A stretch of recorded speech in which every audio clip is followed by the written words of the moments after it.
días a todas y a todos. Les damos la más cordial bienvenida al seminario virtual Medio Ambiente y Cambio Climático, organizado por la Red de Universidades Públicas No Estatales G9 y presentado por la Universidad Técnica Federico Santa María. Nuestro medio ambiente cumple un rol fundamental para la supervivencia de las generaciones presentes y futuras, de modo que la evolución de la humanidad depende en gran medida de su calidad y también de los recursos que ofrece. En la actualidad, nuestro planeta está en grave peligro debido a numerosos factores causados por el hombre y también el cambio climático, el cual podría modificar considerablemente las condiciones de viabilidad de la especie humana. En gran parte del mundo son cada vez más visibles las consecuencias de este fenómeno para las comunidades. Lejos de limitarse a una cuestión ambiental, científica o económica, el cambio climático se ha convertido en un reto humanitario. En nuestro país, el 76% del territorio está afectado por la sequía y la desertificación. Tras la alerta respecto al calentamiento global que emitió el informe del Grupo Intergubernamental de Expertos sobre el Cambio Climático, IPCC, se evidencia la urgencia de disminuir la temperatura de nuestro planeta, razón por la cual es importante aunar esfuerzos y también capacidades desde la academia, la industria y el gobierno a través de las políticas públicas. En este contexto, este seminario busca fortalecer la discusión y también enriquecer el diálogo abierto respecto a estas temáticas urgentes que nos afectan a nivel mundial. Las universidades, en este sentido, cumplen un rol trascendental para aportar a dicha discusión y en una dimensión mucho más profunda, a mermar y generar las condiciones necesarias para hacer frente a esta crisis. Este seminario Medio Ambiente y Cambio Climático está organizado por la Red G9, instancia que reúne a instituciones de educación superior de vocación pública, que se ha constituido como un referente nacional e internacional en variadas materias que proponen agenda para el desarrollo. En esta ocasión es la Universidad Técnica Federico Santa María la anfitriona de esta actividad, una institución que está pronta a cumplir sus 90 años, aportando a la generación del conocimiento desde 3 importantes regiones de nuestro país al mundo. Anunciamos que este seminario está siendo transmitido de manera simultánea por los canales oficiales de todas las instituciones de la Red G9, por los canales de la USM, tv.usm.cl, el canal de YouTube USM y por el canal de difusión nacional UCB TV. Para dar inicio a esta actividad, saludamos al rector de la Universidad Técnica Federico Santa María, el doctor Darcy Fuenzalida Oshí, a los rectores de las universidades públicas no estatales G9, que hoy nos acompañan en esta transmisión. A nuestros panelistas, el doctor Samir Kouro Renaer, director general de Investigación, Innovación y Emprendimiento de la USM, quien además va a ser el moderador de esta actividad. Al doctor Francisco Cereceda Balic, académico del Departamento de Química y director del Centro de Tecnologías Ambientales CETAM de la USM. A la doctora Angélica Casanova Catni, académica de la Facultad de Recursos Naturales de la Universidad Católica de Temuco. Al doctor Humberto González Stay, académico de la Facultad de Ciencias de la Universidad Austral de Chile. Y al doctor Anthony Wexler, director del Centro de Investigación de Calidad del Aire de la UC Davis. A los académicos, investigadores, estudiantes y también al público general que nos acompaña hoy en este seminario virtual. A todos, muchas gracias por seguirnos también a través de los diversos canales de transmisión. Cada expositor tendrá 15 minutos para desarrollar su ponencia y las preguntas referentes a las temáticas abordadas en este seminario se podrán contestar al finalizar las exposiciones a través de una rueda de preguntas moderada por el doctor Samir Kouro. Para dar la bienvenida a este importante evento, invitamos al rector de la Universidad Técnica Federico Santa María, el doctor Darcy Fuenzalida Oshí, a entregarnos unas palabras. Rector, por favor, adelante con su bienvenida.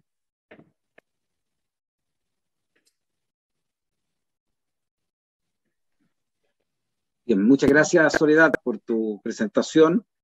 Quiero saludar muy especialmente en esta oportunidad a los rectores de las universidades públicas del G9, a nuestro moderador de hoy, el doctor Samir Kouro, que además es nuestro director general de Investigación, Innovación y Emprendimiento, a los panelistas y las panelistas que hoy nos van a a nutrir con sus exposiciones y a quienes hoy nos acompañan en este seminario. También agradecer a UCB Televisión, que nos está transmitiendo este evento a lo largo de su red, a USM TV y a la red de streaming de las universidades del G9. Es un agrado para mí darle la bienvenida a este seminario virtual que la Universidad Técnica Federico Santa María ha organizado en conjunto con la red de universidades públicas agrupadas en G9, y que hoy convoca a destacados académicos de nuestro país y también del extranjero para discutir y analizar distintas miradas en torno a una de las principales amenazas que enfrenta actualmente el mundo, el cambio climático y sus efectos en el medio ambiente. La COP26, que se realizó hace algunos días atrás en Glasgow y cuyo cierre decepcionó a muchos, ubicó nuevamente en la palestra este tema, que tan solo unos meses atrás alarmó al mundo entero con el último informe del Grupo Intergubernamental de Expertos sobre el Cambio Climático, que denunció que nuestro planeta se acercaba cada vez más a puntos de inflexión peligrosos e irreversibles. Este antecedente no es menor si pensamos que el fuerte impacto del cambio climático en el bienestar de las personas y que de no controlarse oportunamente se traduciría en que más de 132 millones de personas alcancen la pobreza en los próximos 10 años, según datos de las Naciones Unidas, generando con ello un fuerte retroceso en todos los avances que tanto nos ha costado alcanzar. Además, los efectos del cambio climático podrían impulsar a 216 millones de personas a migrar dentro de sus propios países para el año 2050, según datos recientes del Banco Mundial. Las consecuencias más evidentes e inmediatas que ya estamos viendo, como sequías extremas y cambios en los ecosistemas árticos, selvas y bosques tropicales, además de desastres naturales cada vez más graves, son el panorama no alentador que se podría dar y que podemos verlo hacerse realidad. Recientemente, y en el marco de la última cumbre climática de Glasgow, se acordó reducir la dependencia mundial del carbón y destinar más dinero para ayudar a los países más pobres a lidiar con los impactos de un planeta más caliente. No obstante, el desafío climático se presenta a todos los actores. Las acciones individuales sin duda repercuten en la situación global y por su parte las instituciones deben asumir una postura activa desde sus respectivas áreas de trabajo. En el caso de las universidades, el rol es fundamental en la formación de profesionales conscientes de esta realidad y realizando también un aporte en investigación e innovación que permita detectar amenazas, planificar métodos de adaptación y desplegar medidas para reducir los riesgos. Para la Universidad Técnica Federico Santa María, esta es una prioridad. Nos hemos sumado a los esfuerzos que buscan que nuestro país alcance la neutralidad en carbono, con una matriz energética limpia y eficiente y alineada con las políticas medioambientales internacionales. Hemos incorporado la sustentabilidad de manera transversal para conservar, proteger y mejorar el planeta. Y hemos optimizado nuestro quehacer para generar importantes desarrollos científico-tecnológicos relativos a la electromovilidad, sistemas fotovoltaicos o el tratamiento de contaminantes. También hemos impulsado proyectos que aprovechan la energía de las olas del mar, que monitorean la contaminación en distintos entornos, que facilitan el paso de motores de combustión interna a vehículos 100% eléctricos, o que buscan abastecer la industria minera con hidrógeno solar para producir sin huella de carbono. Es de esta manera, y también a través de encuentros como el que hoy nos reúne, que nuestra casa de estudios se ocupa del cambio climático y sus efectos en el medio ambiente, motivando constantemente a otros actores, ya sea a nivel de organismos públicos, de la empresa privada y de otras instituciones de educación superior que también buscan aunar esfuerzos y generar estrategias que permitan un desarrollo sostenible y consciente de nuestro entorno. En esta oportunidad, destacados académicos de nuestro país y también del extranjero compartirán desde sus especialidades y experiencias en torno a la labor que desempeñan en las casas de estudios a las que pertenecen.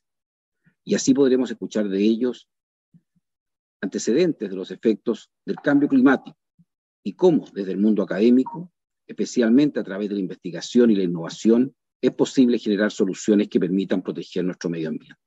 Finalmente, y como parte de la red de universidades públicas agrupadas en el G9, quisiera agradecer a los equipos que organizaron este encuentro, a nuestros destacados expositores y a todos quienes hoy nos acompañan, y darles la más cordial bienvenida a este seminario, que sin duda será un gran espacio de análisis y de intercambio de ideas. Muchas gracias. Agradecemos las palabras del rector de nuestra Casa de Estudios e invitamos al moderador de esta jornada, el doctor Samir Couro, quien será el encargado de presentar a los ponentes y de dirigir la discusión de los panelistas al finalizar las ponencias. El doctor Couro es director general de Investigación, Innovación y Emprendimiento de la Universidad Técnica Federico Santa María y doctor en Ingeniería Electrónica de la misma Casa de Estudios. Entre sus áreas de investigación destacan la electrónica de potencia, los sistemas de conversión de energía fotovoltaica y los sistemas de conversión de energía eólica, entre otras áreas, por supuesto. El doctor Couro, por favor, ahora puede iniciar el panel. Muchas gracias, Soledad. Bueno, me quiero unir a los saludos al rector de la Universidad Técnica Federico Santa María, el doctor Darcy Fuenzalía Ochi, a los rectores y autoridades de las universidades públicas no estatales que componen la red G9, y a todas y todos los que nos están siguiendo a través de distintas redes sociales y plataformas que están transmitiendo este seminario virtual.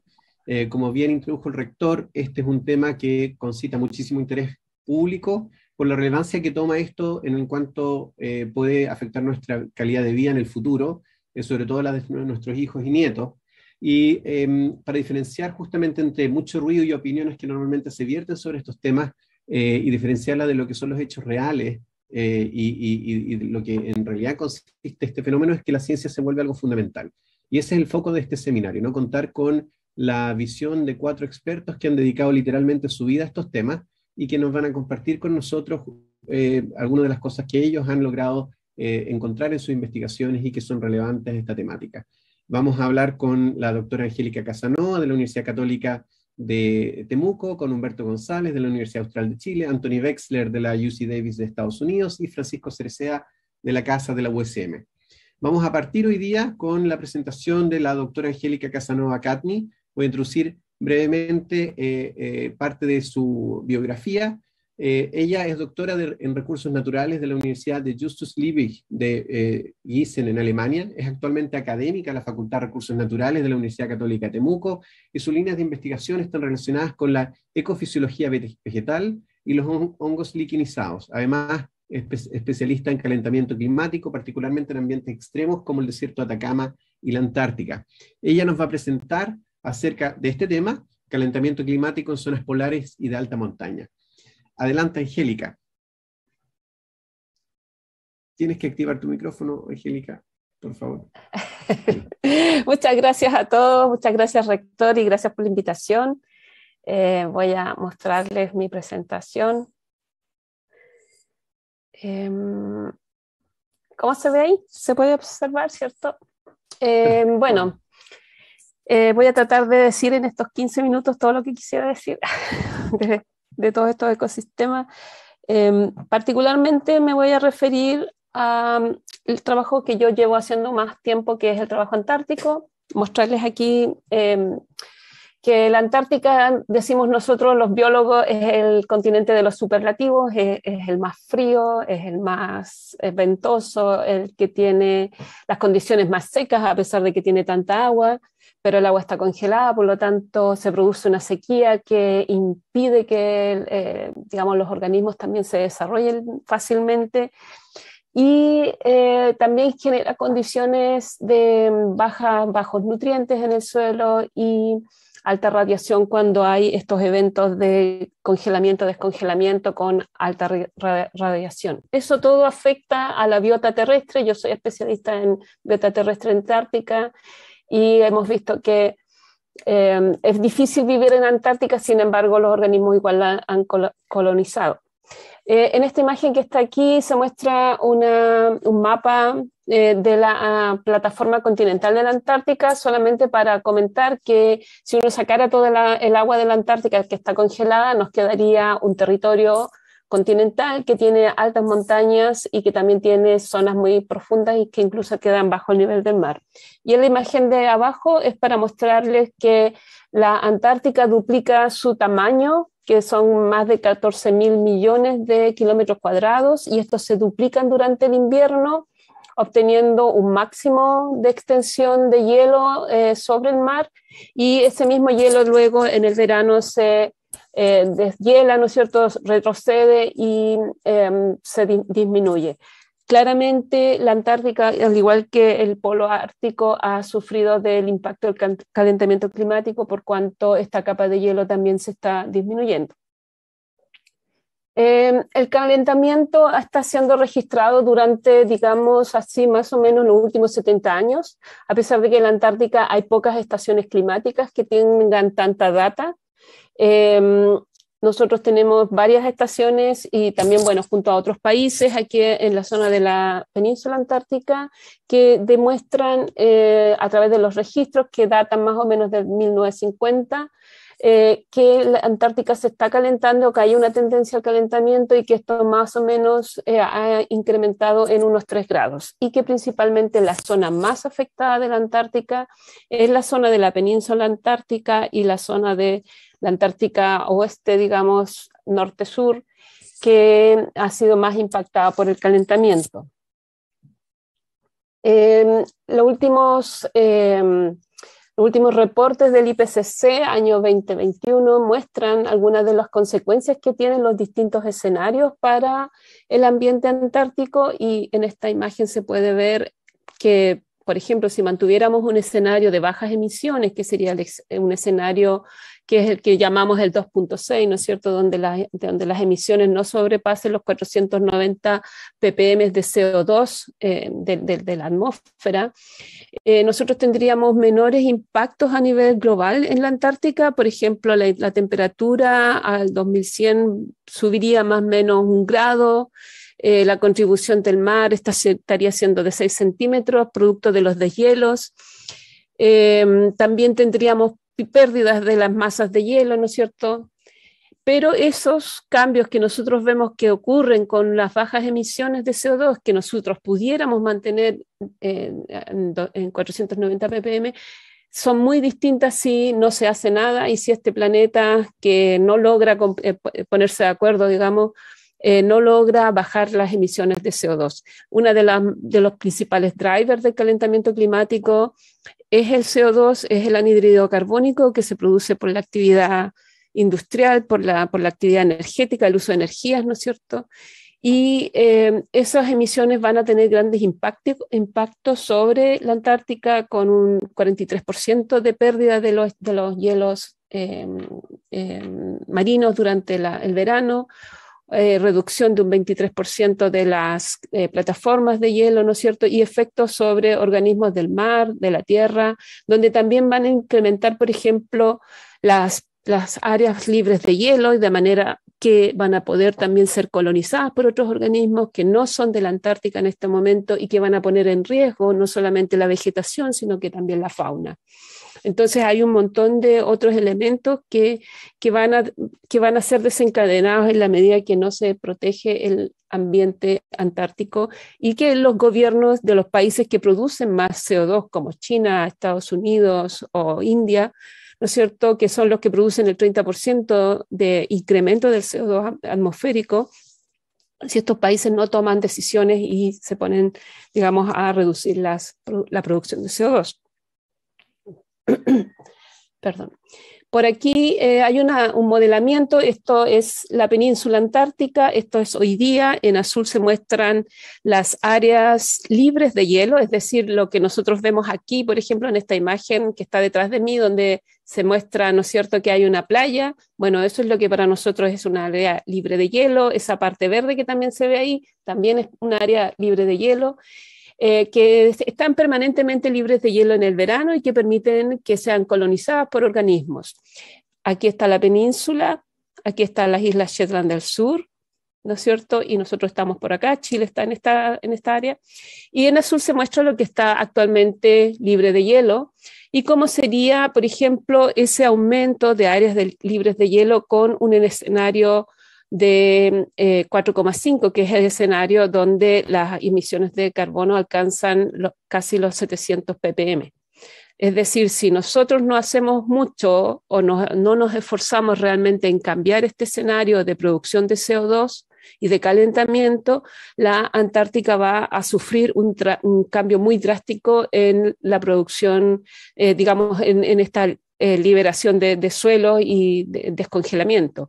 Lo que sería peor incluso si no hacemos nada en un escenario 8.5 donde nosotros no hacemos ninguna reducción del CO2 y seguimos con el escenario que tenemos actualmente, que es incrementar sin detención, digamos, y donde gran parte de estas áreas van a sufrir retroceso glaciar y van a quedar desprovistas de hielo, aumentando la probabilidad de que se puedan ser colonizadas o de que sufran todo tipo de erosiones o cambios de los suelos, ¿no? Y de la morfología. Así se ven actualmente algunas áreas donde hay tundra polar. Este es el típico ecosistema terrestre antártico, el ecosistema verde, digamos.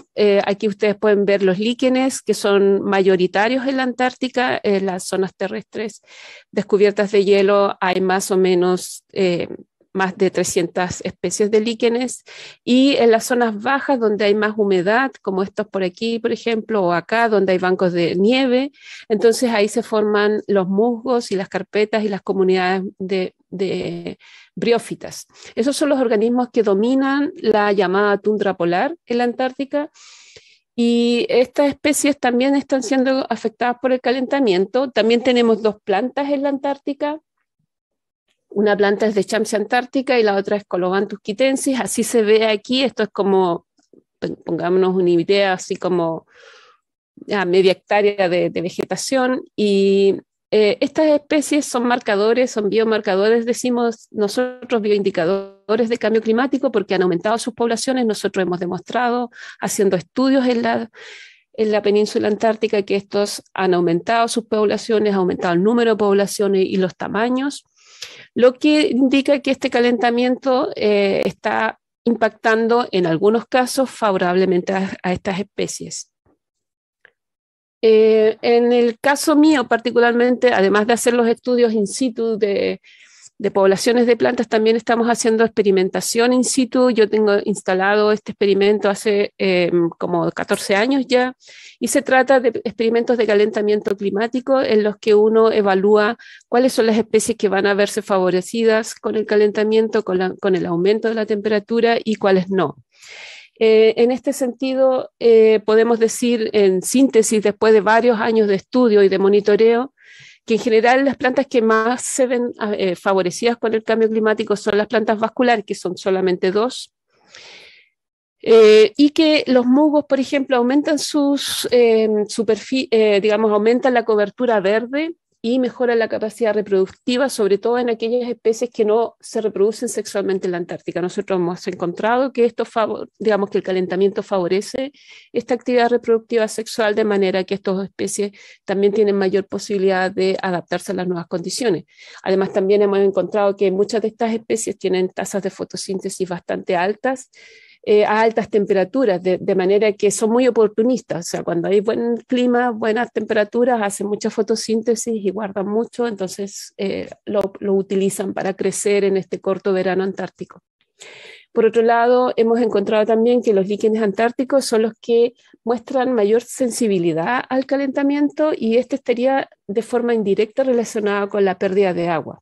Como los líquenes y los musgos son organismos que son poiquilohídricos, es decir, necesitan, digamos, no pueden regular la pérdida de agua y están adaptados a las condiciones hídricas del momento.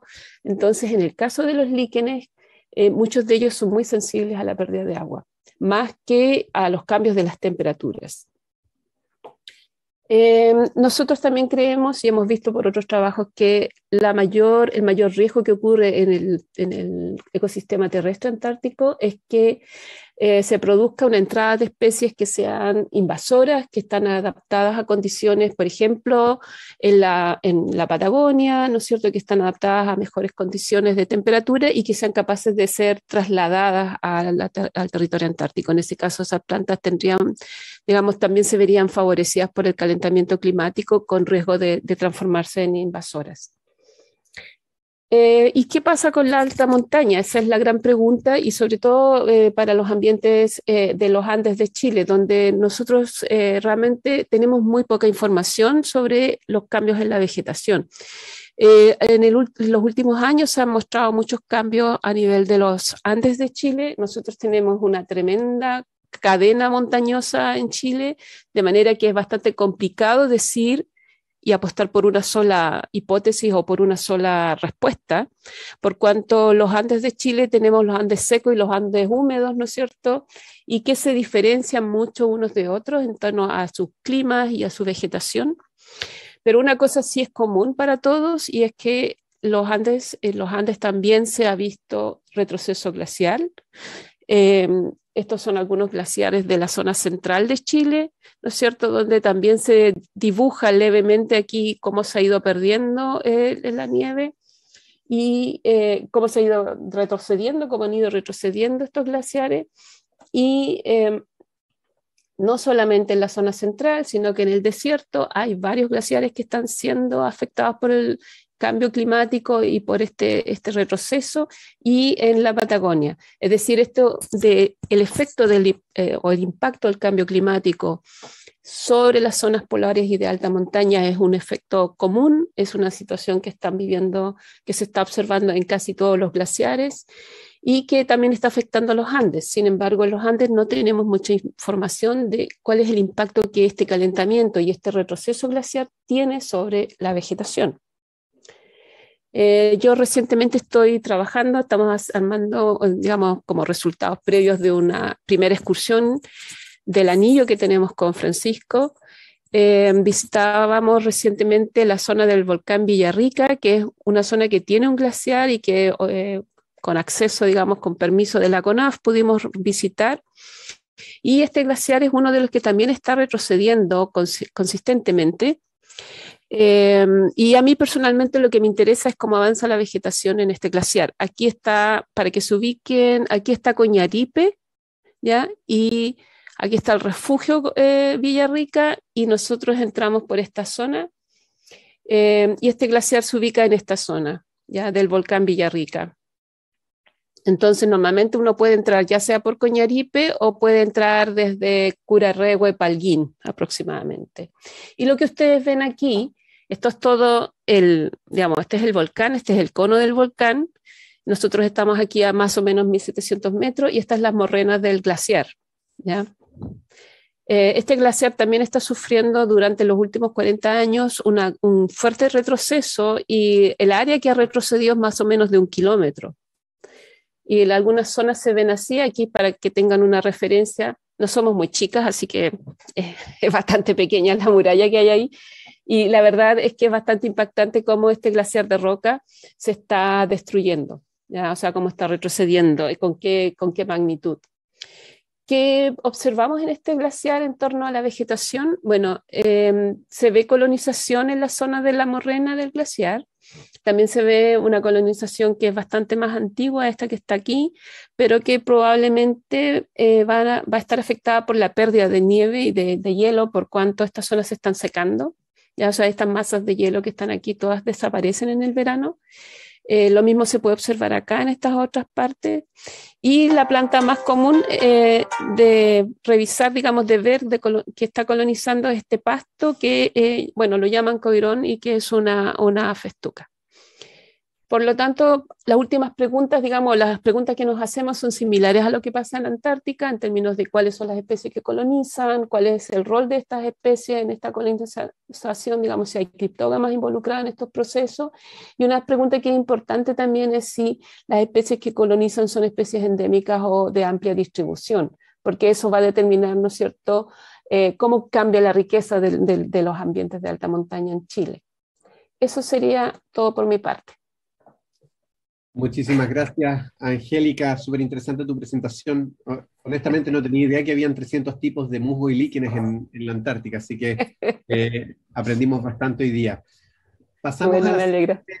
las preguntas las vamos a dejar para la ronda al final, así que paso ahora a presentar a Humberto González Stay. Él es doctor de la Universidad de Bremen en Alemania y es académico de la Facultad de Ciencias de la Universidad Austral de Chile. Actualmente dirige el Centro de Investigación de Dinámica de Ecosistemas Marinos de Altas Latitudes, IDEAL por sus siglas, y durante la última década se ha dedicado a investigar en temas de los fiordos de la Patagonia del Sur y el flujo de carbono en el mar y fiordos y canales.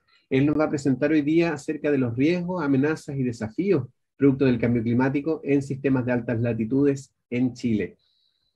Adelante, Humberto.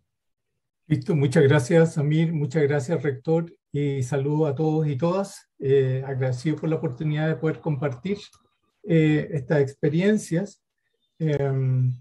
Espero que estén viendo la presentación. Yo básicamente tengo riesgos, amenazas y desafíos de este cambio climático. Voy a remitirme primero a una especie de enfoque global. Esto es lo que dice el Foro Económico Mundial. ¿Cuáles son las principales amenazas que estamos viviendo como planeta? Pero también, digamos, son importantes de verlas dentro de nuestro contexto nacional. Una de ellas es, por ejemplo, la crisis del agua. La crisis del agua, que está allí puesta arriba, en Chile lo estamos viviendo y yo creo que va a ser y ya es uno de los grandes temas y se va a ir agudizando con el tiempo cada vez más. Ya vemos en la zona norte y centro es que esta crisis está cobrando una tremenda relevancia y va a ser el gran tema de los próximos años, junto con el otro gran tema que también he identificado a nivel mundial y global, que es que fallemos nosotros como humanidad en esta pelea que tenemos que darle al cambio climático. Ese cartoon que aparece ahí es muy ilustrativo porque nos muestra cómo viene, digamos, estas peleas que estamos viviendo actualmente. El peleador chico es el COVID y nosotros tenemos la probabilidad de pegarle duro y probablemente vamos a vencer, pero el que nos está esperando detrásito tiene más fuerza. Entonces, y eso es algo que tenemos que tener muy en cuenta, a pesar de que vienen otros grandes temas que para nuestro país también, las migraciones, la inestabilidad, y algo que puse ahí abajo que era también el clima en el sentido también de la contaminación atmosférica y la contaminación del aire que respiramos.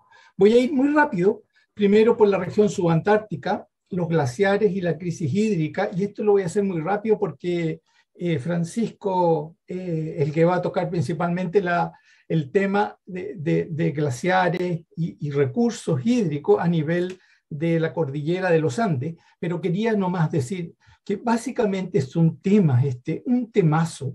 En los últimos 60 años hemos perdido más de 9.500, casi 10.000 gigatones en términos de masa de glaciares.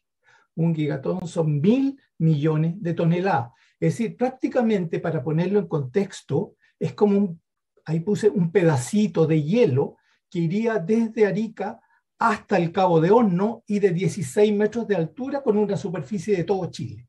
Es decir, es enorme lo que hemos perdido y seguimos perdiendo día a día. Ahora, el hecho de que esté cayendo y estemos nosotros recibiendo toda esta cantidad de agua, de glaciares, tiene un impacto en los sistemas principalmente acuáticos también. Es decir, uno ve ahí arriba en la alta montaña los glaciares y dice, bueno, ¿cuál es la relación con lo que está ocurriendo en la costa de Chile, pero especialmente también donde nosotros trabajamos, que en los fiordos, canales, etcétera, del sur de Chile? Eso que entra produce una serie de distintos impactos en los sistemas acuáticos, desde estabilizar la columna de agua, porque arriba se forma una capa menos densa de agua dulce y que incide en el intercambio de nutrientes, la entrada de distintos tipos de componentes particulados y disueltos, porque porque tenemos una gran cantidad y hemos hecho mediciones en términos de muchos tipos de nutrientes que están entrando en los sistemas, particularmente algunos tipos de metales que son clave para la productividad de los sistemas, como por ejemplo lo es el hierro, el cobalto, el níquel, el cobre, etcétera. También están entrando producto de toda esta actividad de deshielo de glaciares, junto con cambiarme toda la estructura química del agua. Es decir, en el fondo, la dinámica de los sistemas de carbonato, la disponibilidad de nutrientes, la estratificación de la columna de agua, etcétera, todo está siendo afectado por estos sistemas. Aquí hay un resumen nada más, que con esto termino la parte, digamos, de lo que es glaciares, disponibilidad de agua a lo largo de la cordillera. Aquí los glaciares amortiguan estas crisis hídricas, son como así los bancos, nosotros guardamos el dinero y lo vamos recuperando de a poquitito. El glaciar más o menos tiene un rol parecido, reserva de agua, no solo para consumo humano, pero también industrial. La gente de la región de Valparaíso y Viña podrá darse cuenta cómo han ido cambiando el recurso hídrico desde la época en que uno iba a pescar al lago Peñuela hasta donde ahora puede ir a caminar uno al lago Peñuela.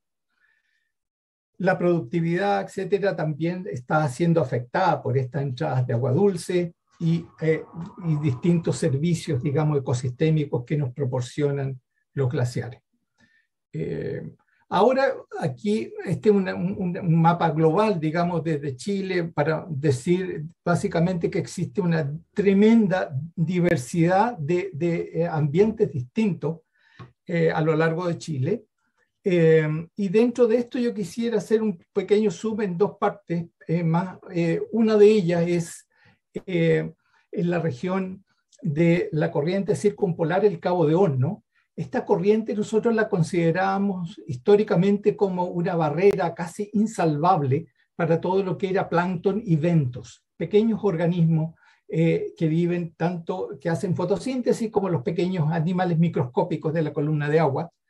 Obviamente las ballenas, las aves ocupan servicios de ambos lados, de tanto de Antártico, en la península antártica, como en la región subantártica, pero plancton y bentos, decíamos que esta corriente circumpolar era una barrera muy, muy importante, casi infranqueable. Pero ¿qué es lo que está pasando ahora? Así como en el Ártico decimos que se está atlantificando, es decir, se está pareciendo al Atlántico, en esta región básicamente estamos viendo que se está como subantarticando la península antártica. Se está pareciendo mucho en las condiciones que tenemos, por ejemplo, en Magallanes, en Aysén. Y eso significa que los organismos, y allá arriba ustedes pueden ver en la parte superior derecha, nosotros ponemos en escenarios, los escenarios del IPCC de condiciones futuras, ponemos estos organismos en esos escenarios y vemos que hay mucho que, sus ventanas de adaptación fisiológica son estrechas. Por eso la corriente circumpolar antártica siempre ha funcionado como una barrera eficiente, pero ahora las condiciones se están pareciendo en muchas, las temperaturas, digamos, de la península antártica con Magallanes se están sobrelapando durante periodos del año, y eso ha permitido que algunas especies puedan dar un salto. Y ahí me voy a referir un poco a eso después. Y lo segundo, que dentro, abajo, lo que está abajo a la derecha, nos muestra una parte de la península antártica que está siendo fuertemente golpeada por el cambio climático. Entonces, allí es particular. O sea, la gente del hemisferio norte dice, si no hay tanto cambio. Claro, así cuando uno suma y resta, el este de la Antártica a veces crece en cantidad de hielo, pero el oeste está siendo fuertemente golpeado. Entonces ahí tenemos un hotspot de cambio muy, muy fuerte, y coincide con ¿qué? Coincide con las zonas del krill donde se reproduce, donde puede crecer el krill y donde se puede distribuir al resto de la Antártica. Entonces son áreas muy clave, son áreas donde se produce la formación de masas de agua, porque el agua fría y salina se hunde y forma masas de agua. Este es un nodo, en el fondo, lo que aparece aquí entre Magallanes y la península antártica es un nodo clave para el clima regional y mundial y para la circulación del océano regional y mundial. ¿Qué es lo que nos dicen algunos modelos? Ojo, porque viene sobre todo en las regiones de altas latitudes, Ártico y Antártico, invasión de especies, o sea, nuevas especies que van colonizando, y segundo, extinción cuando ya pasa ciertos límites. Eso es lo que apuntan algunos de los sistemas. ¿Cómo llegan los organismos? Allá llegan por distintos mecanismos. O sea, aquí hay en la parte de la izquierda están los diferentes Antarctic Gateway, que son las puertas de entrada. Es decir, nosotros tenemos Punta Arenas, al lado está Ushuaia, está Cape Town en África, está en Australia, Hobart, está en Nueva Zelanda, Christchurch. Entonces, hay mucho tráfico, y se ha intensificado lo que es el turismo, y por lo tanto ya podemos empezar a ver que los organismos están llegando más frecuentemente, pero ya pueden encontrar de repente áreas que son más aptas, digamos, para establecerse allí. Nosotros hemos visto dos casos que son bien emblemáticos. Por una parte, el cochayuyo, y por otra parte, el chorito. A todos nos gusta, cochayuyo, chorito. Bueno, esos que son históricamente de regiones subantárticas, ya se vio que se están estableciendo allí. Ahí abajo a la derecha muestro un poco el gráfico que había mostrado Angélica, para mostrar que se están despejando áreas. Y por lo tanto, estos organismos, tanto en la región subantártica, el cochayuyo, como sobre los sustratos más duros, después los choritos, son bioingenieros. Bioingenieros porque cambian las condiciones en general, cambian la estructura del ecosistema, y por lo tanto podríamos esperar cambios importantes en la biodiversidad en el futuro cercano. Esto es un resumen que hice para un trabajo que va a salir ahora muy pronto, digamos, con las distintas forzantes, tanto que vienen de lejos, estas teleconexiones en la Antártica, como forzantes oceánicos y atmosféricos. Esto da como para hablar 2 horas, pero me voy a referir dentro de todo esto simplemente a una de las cosas que está afectando acá, es que la Antártica, y nos va a mostrar seguramente acá Francisco, un panorama similar, es el gran espejo del mundo, es el espejo radiativo que tiene el planeta para poder, a través del albedo, controlar parte de lo que es esta energía que llega al planeta. Se vio que entre el 2000 y 2015 hubo una disminución de hielo en la Antártica, perdón, un incremento, una expansión, y eso produjo un leve enfriamiento, pero desde el 2016 ha disminuido, y eso significó que se revirtió el proceso, o sea, de nuevo ese enfriamiento que iba ahora es calentamiento. ¿Y por qué? Bueno, porque se ha perdido hielo, pero por otra parte lo hemos ensuciado. Y ahí seguramente Francisco nos va a hablar más. Nosotros hicimos un trabajo juntos y vimos que en parte de la Antártica se está depositando mucho de este hollín, el black carbon, que obviamente lo que hace es disminuir el potencial, la capacidad radiativa, el albedo que existe allá. ¿Qué podemos hacer? Voy a ir más rapidito acá. Nos quedamos de brazos cruzados, pero aquí hay una sugerencia. Preocupémonos primero de lo que está pasando. Segundo, anticipemos, es decir, anticipémonos lo que viene, y después hay que actuar. Entonces es una estrategia para abordar amenazas y el buen desempeño y manejo en general de los ecosistemas, anticiparnos. Y lo que necesitamos en general es más estudios de vulnerabilidad, y eso que se llama el OHI, que es el Ocean Health Index, el índice de salud de los océanos en general. Para hacer cualquier cosa y para entregar información valiosa a los tomadores de decisión y a las políticas públicas necesitamos evidencia científica, necesitamos datos, necesitamos información. Lo que tenemos actualmente son muchos sistemas a lo largo de Chile que tienen una debilidad, que muchos de ellos están, por ejemplo, siendo mantenidos por centros que tienen vidas cortas de tiempo, por lo tanto las series de tiempo comienzan y acaban, etc. Lo que pensamos en este Comité Científico para el Cambio Climático del Ministerio de Ciencia, donde yo estoy involucrado también, es que a lo mejor necesitaríamos algunos sistemas, pero que sean prioridad de Estado, no de un gobierno de turno o de un proyecto en particular o programa. Y son estas series de tiempo que podríamos tener en áreas clave específicas a lo largo de Chile. Ahí hay 3 sugerencias que si alguien quiere después comentarlas, las podríamos conversar, pero son series de tiempo que deberíamos tener de largo plazo y que incluyan la atmósfera, el océano, la criósfera y la litósfera, porque está todo acoplado. Está todo acoplado. Entonces, la buena noticia, ¿cuál es? Que en general en Chile la ciudadanía está súper preocupada de este tema.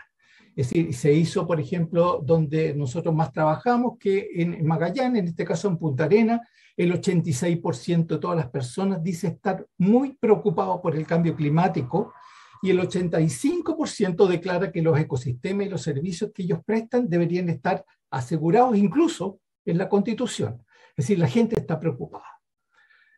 Y por último, los mensajes que aquí aparecen, o sea, lo que está entregando en la comunidad científica, nosotros como academia, es que tienen que ser mensajes de un tono cada vez más alto, más preocupante, porque la situación es así. Entonces ahí tienen algunos ejemplos, yo no los voy a leer, pero son mensajes muy potentes para decir, ojo, tenemos que preocuparnos más, y así como los modelos, hay algunos que dicen que, bueno, de aquí a fin de siglo, las muertes debido a cambio climático incluso van a superar a muchas de las muertes naturales normales que existen en el planeta, como por ejemplo las muertes por contaminación del aire o incluso algunos temas médicos como de obesidad. O sea, es súper preocupante el tema. Así que muchas gracias por su atención. Le agradezco la oportunidad. Muchísimas gracias, Humberto. Muy interesante tu presentación. Me quedé un poco helado con el dibujo del tamaño del bloque de hielo equivalente que se está derritiendo, que mostraba Chile, el área de Chile con una altura de 16 metros. Realmente viéndolo de esa manera y siendo chileno y conociendo un poco cómo es el territorio nacional, pone una imagen súper clara. Tenemos 13 minutos, de hecho, para poder conversar con ustedes, con Angélica, contigo. Son los minutos que nos regaló acá la organización para que conversemos un poco, reflexionemos sobre algunos temas. Después vamos a tener la ronda de preguntas, pero quisiera hablar primero con Angélica una consulta. Parece ser como contraintuitivo cuando uno escucha el tema del calentamiento global, el cambio climático y que, digamos, uno podría decir que a países como Rusia y Canadá que tienen muchas áreas con mucho frío, ¿cierto?, que podría ser algo que les pudiera beneficiar. También tú en tu presentación tú hablaste de que el aumento de la temperatura incluso podría favorecer el crecimiento de algunos musgos. Pareciera ser contraintuitivo eso, entonces, de que favorece en algunos lugares el aumento de la biodiversidad, siendo que en el fondo, desde el punto de vista global, es un problema. ¿Tú puedes comentar un poco más acerca de eso, del por qué incluso, bueno, Humberto mostraba, para la gente que vive en Punta Arenas, es de alta preocupación, cuando a lo mejor uno diría, para ellos debería ser algo, entre comillas, bueno, porque les acerca una mejora del clima, ¿no? Entonces, ¿puedes comentar acerca de eso?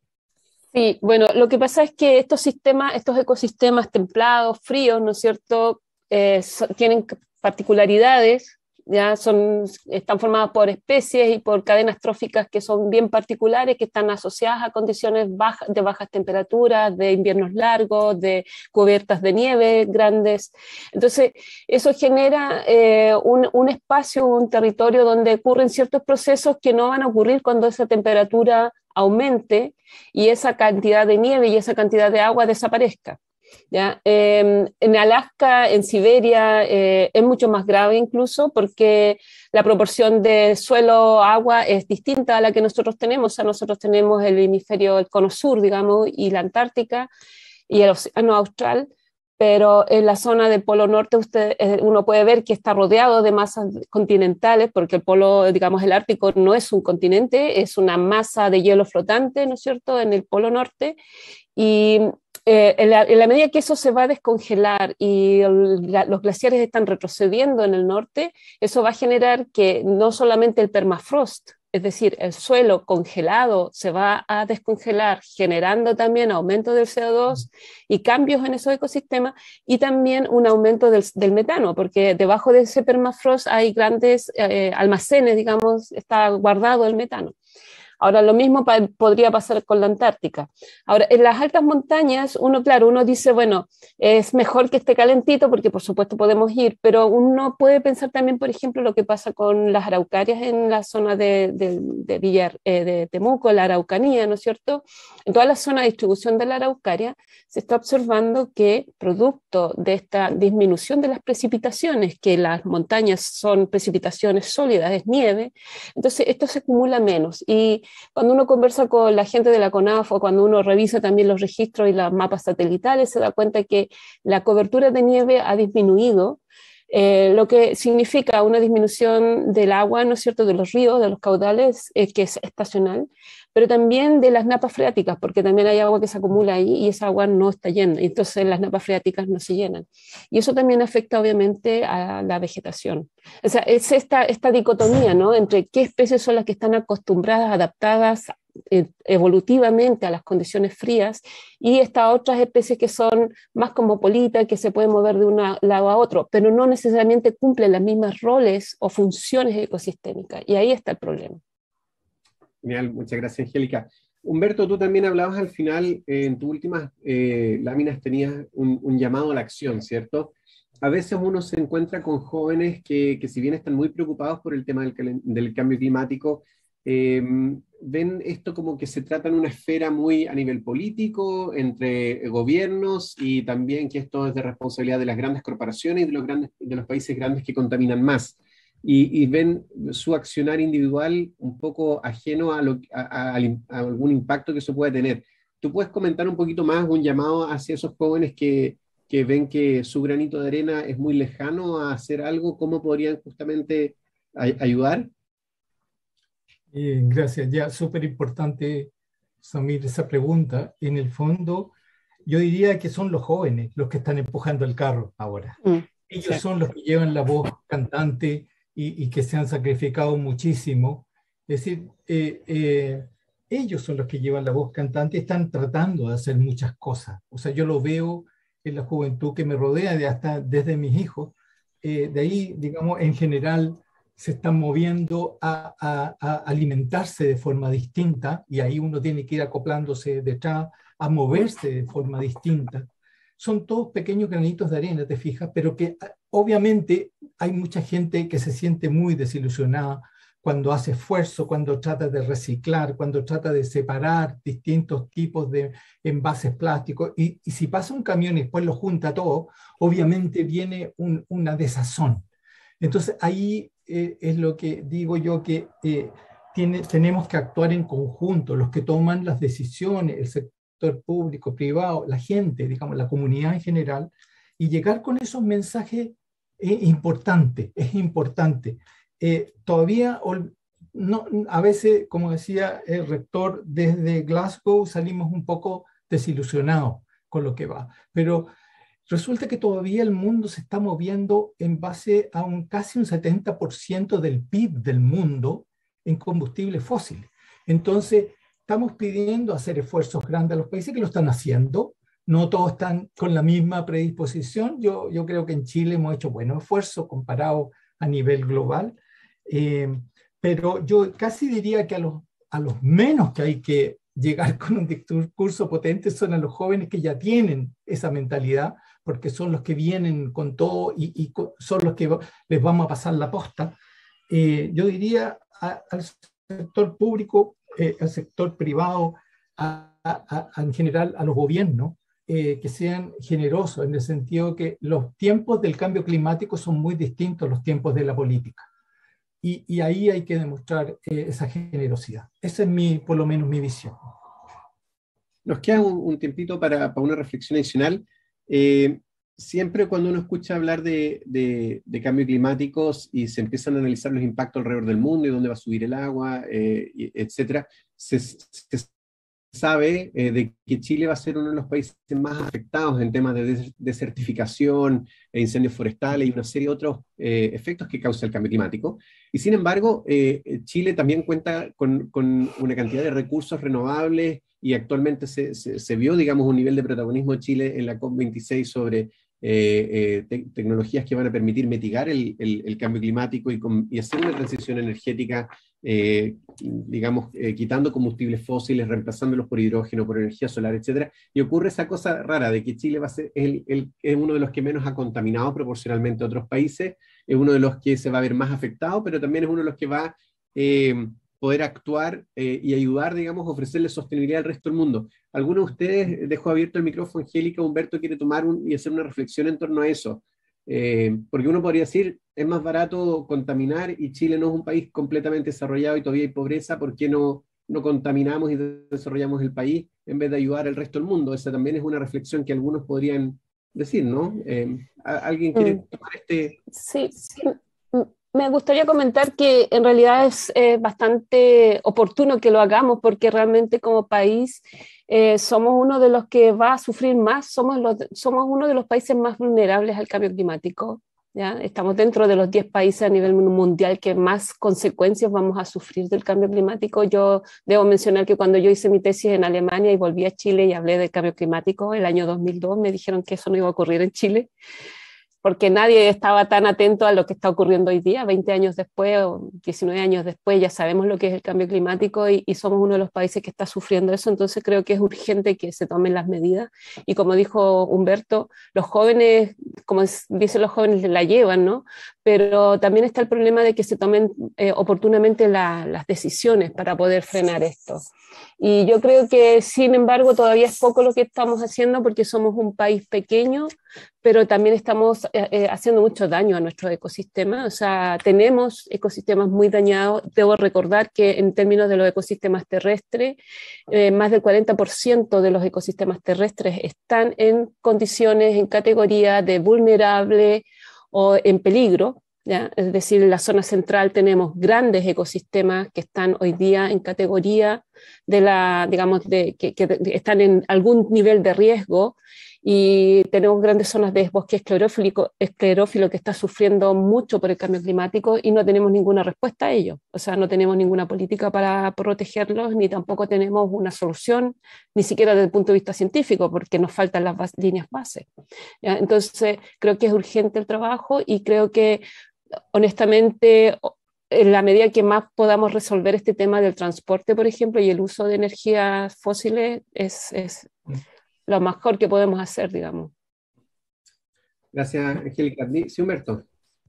Mira, básicamente yo creo que aquí hay un tema clave. Yo mencioné la crisis del agua. Es un temazo, digamos, en Chile. En el norte y en el centro estamos viendo ya una crisis muy fuerte. Y a pesar de eso, fíjate que Chile tiene prácticamente el 80% de todos los glaciares de Latinoamérica están en Chile. Pero a su vez, dentro de Chile, el 80% está en Aysén y Magallanes. O sea, hay 2 regiones que tienen prácticamente todo. Pero son las regiones justamente donde no vive la mayor cantidad de la gente, ni donde no está la agricultura, que requiere mucha agua, ni la minería, etc. Entonces, tenemos problemas serios también para tomarlo en consideración. Y eso, yo digo, durmieron durante muchos años y se retomaron de nuevo la ley de protección de glaciares, porque era importante. La ley de cambio climático, que está ahora en su etapa final, digamos, todo. Entonces, nos aceleramos ahora, estamos en una urgencia, te fijas, por sacar todo eso. Y solamente un comentario así chiquitito, cuando uno dice, digamos, ¿qué pasa de repente que deberíamos ponernos contentos si está un poquito más calientito hacia el sur? Obviamente hay cosas que uno lo ve como jocosamente positivo, digamos. O sea, producir vino en Chiloé, a mí me encanta, digamos. Claro. Pero lo otro que quería decir era que 2 grados de diferencia en la Antártica, 2 grados de diferencia en el agua, significa que el krill no puede aguantar y las salpas, que son unos gelatinosos, sí. Por lo tanto, con 2 graditos o 1,5 ya desestabilizamos toda la trama trófica antártica. Es un colapso. Con poco basta. Bueno, estamos en el tiempo, me avisan, así que Angélica, Humberto, muchísimas gracias. Los invito a quedarse con nosotros para la ronda de preguntas al final. Así que ahora doy el paso a Soledad.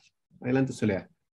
Muchas gracias, profesor Couro. Le agradezco también a los expositores que acaban de presentar sus ponencias y también agradecemos la transmisión simultánea con UCB TV y continuamos con el panel de presentaciones a través de los canales oficiales de las universidades de la red G9.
Y reanudamos el segundo bloque del seminario virtual Medio Ambiente y Cambio Climático y saludamos nuevamente al doctor Samir Couro, quien es el encargado de hacer la moderación de este evento. Por favor, profesor Samir, adelante. Muchas gracias, Soledad. Continuamos con las interesantes presentaciones del día de hoy. La siguiente presentación la hará el doctor Francisco Cereceda Balich. Él es doctor en Ciencias Químicas de la Universidad de Düsseldorf, en Alemania, y académico del Departamento de Química de la Universidad Técnica Federico Santa María. Además es director del Centro de Tecnologías Ambientales, CETAM, de esta institución. Posee además 25 años de experiencia en temáticas ligadas a la química y contaminación ambiental, lo que se ha traducido en más de 230 trabajos presentados en revistas y congresos nacionales e internacionales. Él nos va a presentar hoy la siguiente pregunta: retroceso de los glaciares y crisis hídrica, contaminación atmosférica o cambio climático. Adelante, Francisco. Muchas gracias. Voy a compartir pantalla. ¿Se ve ahí la presentación? Sí, se ve perfecto. Perfecto. Bueno, parto entonces en honor al tiempo, presentándoles justamente esta lámina que tiene por objetivo, de alguna manera u otra, poner en relevancia la importancia de la criósfera, que ha sido llamada, ¿cierto?, el tercer polo. O sea, nos hablaba, ¿cierto?, Humberto y Angélica respecto de la importancia de la cordillera de los Andes, y en ese sentido este tercer polo, que actúa como un sistema de refrigeración de nuestro planeta, permite justamente regular a través del albedo, que es un aspecto que vamos a tocar también, este sistema de forzamiento radiativo de la atmósfera, ¿ya? Bueno, nuestra cordillera, los Andes, tiene 7.000 kilómetros, es la cordillera más larga del mundo, incluye a 7 países, una población de más de 85 millones de personas, y los Andes sudamericanos específicamente tienen del orden de 25.500 kilómetros cuadrados de superficie glaciar, donde ya lo decía, ¿cierto, Humberto? El 75% de la criósfera de estos Andes sudamericanos está en Chile. Por lo tanto, no cabe duda de la importancia que tiene que tener para nuestro país el estudio de la criósfera y en particular de la cordillera de los Andes. En el contexto nacional, aquí no me pasó la diapositiva, ahí. En el contexto nacional, Chile tiene 24.000 cuerpos de hielo que son identificados. Esto más o menos son 23.000 kilómetros cuadrados, es un 3,1% de la superficie total del país. Parece poco, pero justamente esta cantidad de agua es la que aportan para el riego, para el agua potable, para la hidroelectricidad, para prácticamente todas las actividades productivas del país. Y en contexto, para que ustedes se magnifiquen más o menos, ¿cierto? Como el ejemplo que decía Humberto, en la zona central andina hay más o menos una superficie de 853 kilómetros cuadrados, que es más o menos 1,5 veces el tamaño de la ciudad de Santiago. Para ustedes se imaginen la importancia y la magnitud de estos glaciares. Respecto de la crisis hídrica, como ya se mencionaba, no hay duda, ¿cierto?, de la situación en la que estamos. Y nosotros para ello estamos en el Centro de Tecnologías Ambientales de la Universidad de Santa María estudiando dos cuencas principales, la cuenca de la Concagua y la cuenca del Yeso. Por ejemplo, en este caso yo me he concentrado en la cuenca del Yeso, donde aparece aquí en el mapa, ¿cierto?, en la región metropolitana, el embalse del Yeso, que es justamente el embalse más importante de Chile, que suministra, ¿cierto?, el agua potable a más de la mitad de la población de nuestro país, en esta cuenca del río Yeso, que es el tributario de los glaciares Bello, Yeso y Pirámide, que también mostró justamente Angélica en su presentación. Son glaciares que están obviamente en una cuenca de altura, entre 2.500 y 6.000 metros de altura, y que está muy afectada. Ustedes pueden ver acá, ¿cierto?, la capacidad del embalse del Yeso en el año 2009 era de 168 millones de metros cúbicos, y el año 2019 tenía solamente 60 millones de metros cúbicos, o sea, 3 veces menos. Aquí en esta lámina se puede apreciar, ¿cierto?, yo marcado en rojo, que la capacidad del embalse del Yeso actualmente en el año 2019 era del orden de 45% respecto a su máxima capacidad, y en el caso de los tranques de suministro de agua al Paraíso, teníamos un 51% en el tranque de los Aromos, y en Peñuelas apenas un 2%, como decía Humberto, ¿cierto?, se podía caminar arriba de Peñuelas. Valparaíso tuvo el año 2019 su peor escenario hídrico de los últimos 59 años, y prácticamente, yo no puse las cifras del 2021, que todavía no están, pero el 2021 es casi igual o peor que el año más seco de la última década, que fue justamente el 2019, ¿ya? Y por otra parte, los estudios paleoclimáticos señalan que los últimos 1.000 años es muy poco frecuente encontrar sequías de más de una década. Por lo tanto, a esta sequía se le ha dado justamente el nombre de mega sequía por lo mismo, ¿ya? Bueno, en la próxima transparencia vemos las preguntas que nos estamos haciendo nosotros justamente para tratar de explicar esta relación que existe o que podría existir entre la contaminación atmosférica, ¿cierto?, el cambio climático y el estrés hídrico. Bueno, aquí las preguntas son: ¿hay transporte contaminante desde las ciudades, desde los centros industriales hasta la criósfera? ¿Cuál es el principal mecanismo de deposición de estos contaminantes en la criósfera? ¿Es posible de alguna manera identificar el origen de estos contaminantes que están presentes en la nieve? ¿Y cuál es efectivamente el efecto, el impacto de esta contaminación, ya sea sobre los efectos locales, cambio climático o globales? ¿Es posible mitigar finalmente los efectos de la contaminación? Son todas preguntas que nos hemos hecho y que hemos tratado de responder. Como decíamos, uno de los impactos más importantes de la contaminación atmosférica sobre la criósfera es el albedo, y esto impacta directamente sobre el cambio climático. Acá podemos ver, ¿cierto?, una tabla que nos muestra justamente el albedo a nivel, obviamente, de la escala de 0 a 1, donde 1 es nieve fresca recién caída, que tiene la máxima capacidad de reflexión, y que obviamente en la medida que la nieve se va envejeciendo, va cambiando su granulometría y se va obviamente comportando de manera ópticamente distinta, va cambiando su albedo hasta llegar a 0,4. El océano sin hielo, el océano abierto, es un cuerpo negro que absorbe obviamente radiación infrarroja y que es, por el contrario, el sistema de calefacción de la Tierra. Los océanos, las corrientes oceánicas, son justamente el sistema de calefacción del sistema radiador, ¿cierto?, así como lo es en la atmósfera, las grandes superficies, como yo dije, de la criósfera. Estos contaminantes que hablábamos, ¿cierto?, pueden entonces depositarse por deposición seca o deposición húmeda sobre la criósfera, en particular sobre los Andes, que es lo que estamos estudiando. Sin embargo, acá hay un gran signo de interrogación. Lo mencionaba también Angélica, ¿cierto? Me adelanto un poco el paso en que no hay muchos datos, hay muy poca información respecto a lo que está pasando en los Andes, a diferencia de las otras grandes cordilleras del mundo donde hay bastante más información. Quizás nosotros somos de los pocos grupos que estamos estudiando justamente la parte química de la nieve en la cordillera de los Andes, ¿ya?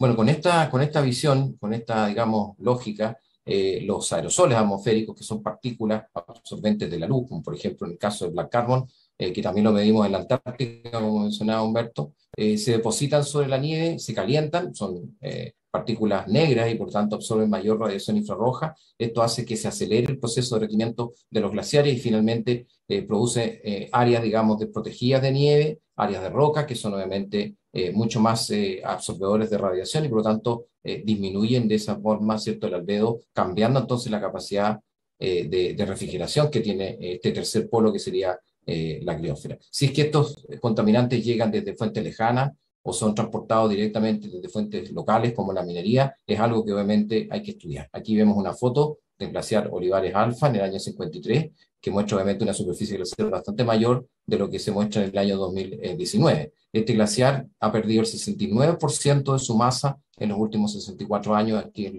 los Andes centrales cerca de la región metropolitana. Bueno, con esta, digamos, dimensión hemos estado estudiando nosotros una transecta alrededor de los Andes desde el norte, en el volcán Tupungatito, el Cerro Colorado, La Parva, el glaciar Rochaurren, en el glaciar Bello y el Olivares Alfa, que son justamente los que yo voy a mostrar como caso de estudio. Posteriormente, ¿cierto?, en la zona central, en Portillo, en la cuenca de la Concagua, donde tenemos instalado nuestro primer Nunatak 1, perdón, y en el Embalse del Yeso, en la cuenca del Maipo, donde tenemos instalado Nunatak 2. También hemos estudiado Nevado de Chillán, el volcán Lanín, el volcán Villarrica, Mocho Chocuenco, Club Andino Mirador en Punta Arenas, Glaciar Grey y Parque Nacional Torres del Paine, hasta llegar finalmente a los campos de hielo sur en Patagonia, ¿cierto? Y también en la base O'Higgins de la Antártica, el glaciar La Paloma, el glaciar La Clavel y la plataforma Larsen. Todos estos estudios los hemos realizado obviamente con la intención de estudiar la química y la física de la nieve y obviamente su interacción con la criosfera y la atmósfera. Partimos obviamente con una humilde carpa de alta montaña, y de ahí obviamente fuimos evolucionando hasta tener, por ejemplo, en este caso, carpas mucho más factibles, digamos, de utilizar en largo tiempo, como esta carpa hangar, y finalmente, dado la importancia que ha tenido este tema, hemos desarrollado un proyecto denominado Nunatak que nos ha permitido entonces desarrollar esto justamente en laboratorios refugios instalados en distintas partes, como ya he mencionado, ¿cierto?, de la cordillera de los Andes, ¿ya? Los instrumentos que en estos laboratorios refugios están instalados nos permiten tener datos muy importantes de lo que está pasando en la relación entre la atmósfera y la criósfera, como por ejemplo espectrómetros láser de aerosoles, etalómetros para medir Black Carbon, meteorología, radiómetros para medir albedo, algunos colectores pasivos para medir muestras de material particulado sedimentable, espectrómetros de masa para medir en tiempo real precursores de PM2,5, medidores de altura de nieve, de ultrasonido, también medidores obviamente de radón, estaciones de monitoreo de gases y, por supuesto, obviamente, para medir nieve fresca. Todos estos monitoreos se acompañan de campañas de monitoreo de nieve, en las cuales obviamente las realizamos durante el invierno. Por supuesto, cuando hay nieve suficiente, hacemos estos pozos de nieve profunda, donde podemos sacar estratigrafías de nieve y medir varias variables físicas y químicas, y también, obviamente, nieve superficial. Y todas estas muestras en cadena de frío se transportan posteriormente al laboratorio de química, ¿cierto?, a las distintas partes del laboratorio del Centro de Tecnologías Ambientales para hacer posteriormente la especiación química de estos compuestos. Bueno, yo quiero acá justamente presentar un caso que es la evaluación del impacto local de la minería sobre el derretimiento de los glaciares. Aquí podemos ver una fotografía, ¿cierto?, de la cordillera donde apreciamos una actividad minera muy importante cercana a la región metropolitana, a 4.500 metros de altitud, donde en un vuelo en helicóptero vemos aquí en la fotografía al lado izquierdo de la pantalla el rajo de la mina con una cantidad importante de material particulado que está siendo emitido por la actividad minera. Y al otro lado vemos nosotros acá una fotografía de este, no sé si ven alcanzan a ver mi puntero, ¿no? Ahora que está en rojo. Sí, se ve bien. A un portezuelo. Este portezuelo, obviamente, como ustedes ven ahí en la fotografía, trae gran cantidad de material particulado a la atmósfera y es capaz de lo que se dice técnicamente fumigar la superficie glaciar. O sea, este portezuelo es el mismo que está acá y es justamente esta trayectoria que yo marcaba en amarillo la que hace el material particulado que sale de la mina y finalmente se deposita sobre el glaciar. Entonces, desde esa perspectiva, nosotros quisimos estudiar este fenómeno. Para eso hicimos una comparación entre el glaciar Olivares Alfa, que ya lo he mencionado, ¿cierto? Un glaciar que ha perdido 69% de su masa en los últimos 64 años, Y es un glaciar bello, que ya se mencionó, ¿cierto?, que es un glaciar de referencia sin actividad antropogénica cercana.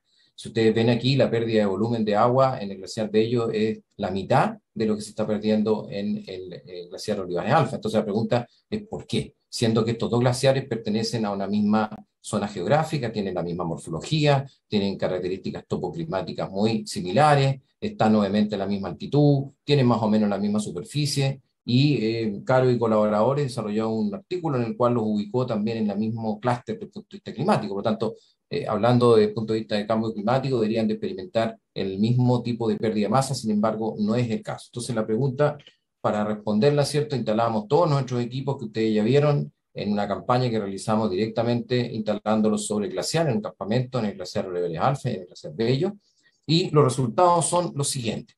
Este es un gráfico que nos muestra a nivel porcentual la comparación entre ambos glaciares y se lee de la siguiente forma. Aquí, por ejemplo, la pérdida de volumen del agua en kilómetros cúbicos al año en el glaciar Olivares Alfa es 47% mayor que la que hay en el glaciar Bello.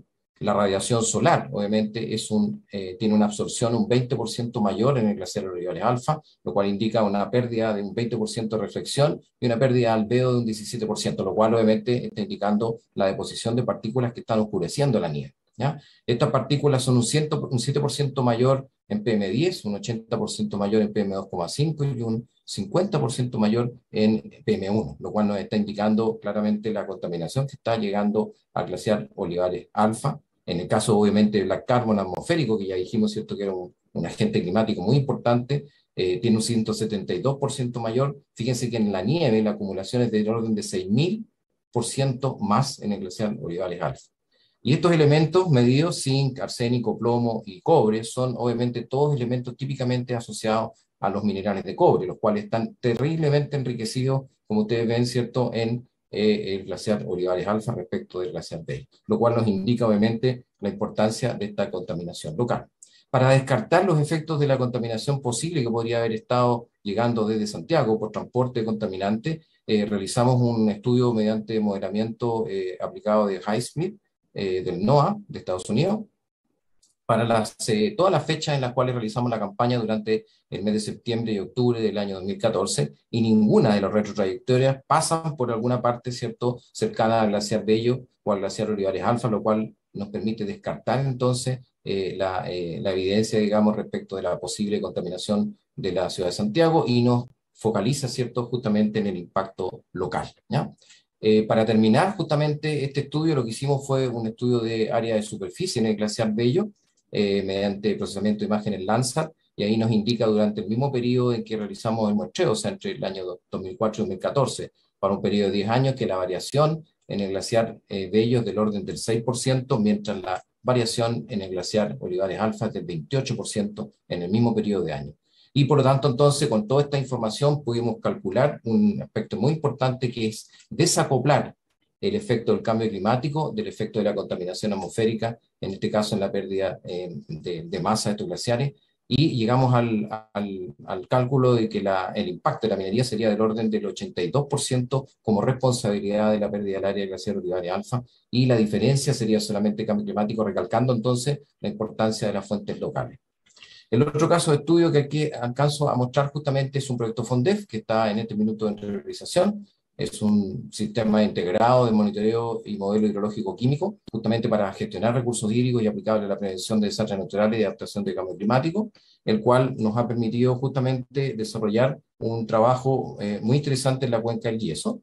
Esto se basa fundamentalmente en las debilidades que tienen los modelos hidrológicos de base física, que no están siendo capaces de predecir de manera confiable y de manera correcta los caudales y la cantidad de nieve acumulada en la nieve en las zonas de alta montaña, y por lo tanto entonces, basados en la información que dan nuestros laboratorios refugio NUNATAC en términos de monitoreo de contaminantes y campaña de monitoreo químico de nieve, más las observaciones hidrológicas en terreno que están realizándose gracias a la colaboración con los colegas de Obras Civiles de nuestra universidad, más herramientas de teledetección, imágenes satelitales y imágenes remotas, las sumamos justamente a un modelo hidrológico adecuado para la zona de estudio, y le incorporamos un módulo de variables químicas, en este caso de albedo y de black carbon, para justamente entregar datos más confiables para los procesos productivos en la industria que se necesita, en términos del uso del agua, y por supuesto para la información de los diversos ministerios del Estado en términos de poder tomar decisiones y desarrollar políticas públicas.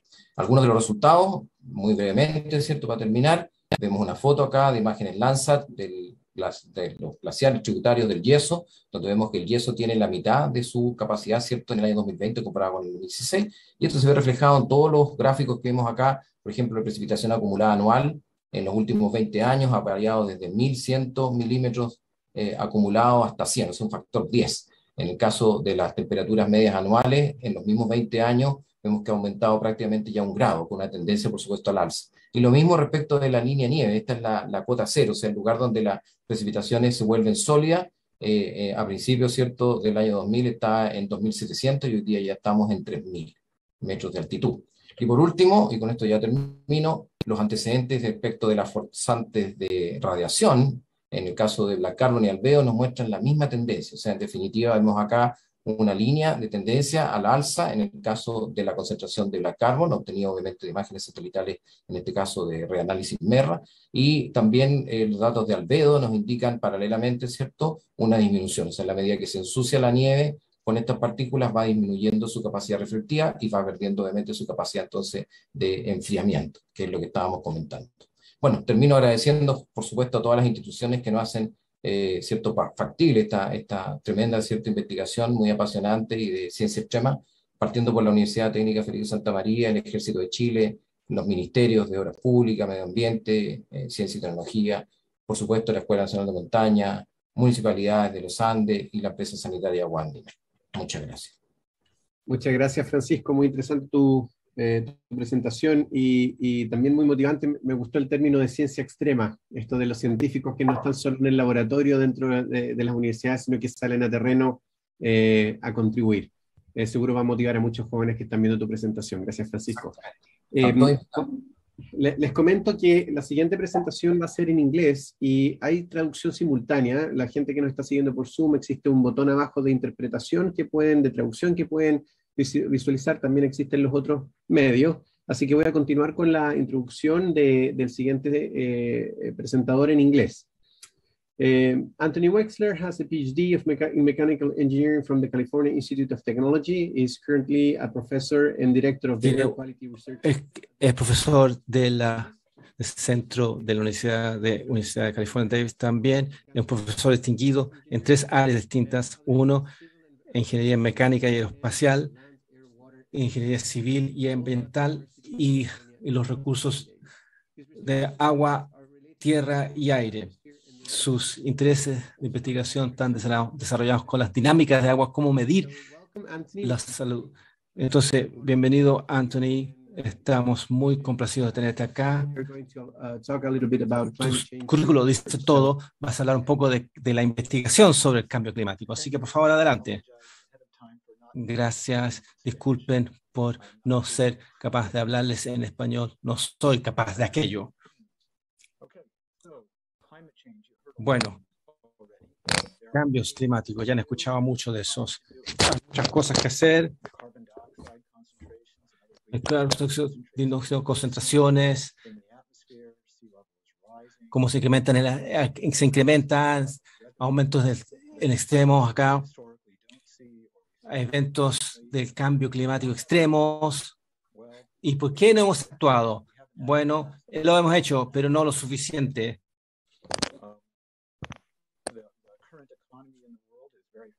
La economía actual funciona con muchos países, tienen intereses financieros en la industria de combustibles fósiles. Esta gente tiene estos que demoran que los países, por tanto, hagan sus respuestas adecuadas.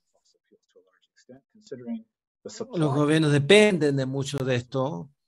A pesar de ver todos estos cambios, de cambiar de petróleo y cómo encontrar tendencias distintas para poder llegar a la estación bencinera y llenar el estanque de combustible. Bueno, los precios de los renovables han bajado mucho se han vuelto competitivos con los combustibles fósiles, si es que nos contamos el daño que estamos haciendo al emplear combustibles fósiles, pero estamos llegando a un precio similar entre uno y el otro.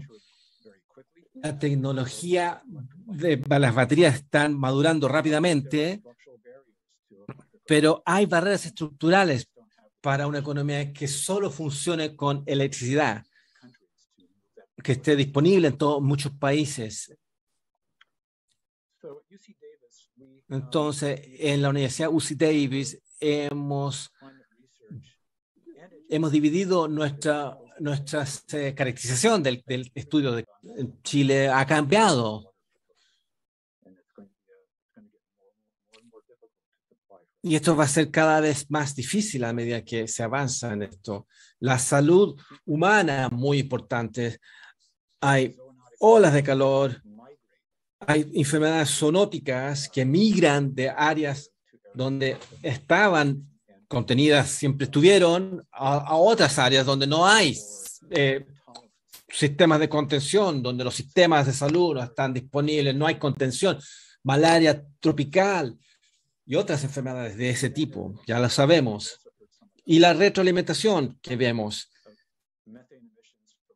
emisiones de metano de los océanos que a la tundra. Hay muchos gases de efecto invernadero y a medida que calentamos el planeta, vertimos más metano a la atmósfera y eso tiene un efecto que es muy dañino al resto del clima. Y esto también lo vimos anteriormente en las charlas respecto de cómo el planeta es cada vez menos blanco a medida que los polos, las nieves del polar se ennegrecen con el efecto alveolo y hay menos reflectantes, energía reflectada de vuelta al. Entonces, esto es solo una muestra de cómo estamos avanzando en este camino. La segunda área es la mitigación climática. ¿Cómo detenemos el vertido de gases de cambio climático a la atmósfera? Esto es como denominamos negawatts para incrementar, así podemos incrementar la eficiencia y reducir las millas viajadas. Para eso, reducir las emisiones que hay en el transporte. También mejorar la eficiencia en la construcción. Y también mejorar la eficiencia y la renovabilidad de la producción eléctrica. Cambiar de carbón a gas natural y eventualmente a solar, hidro.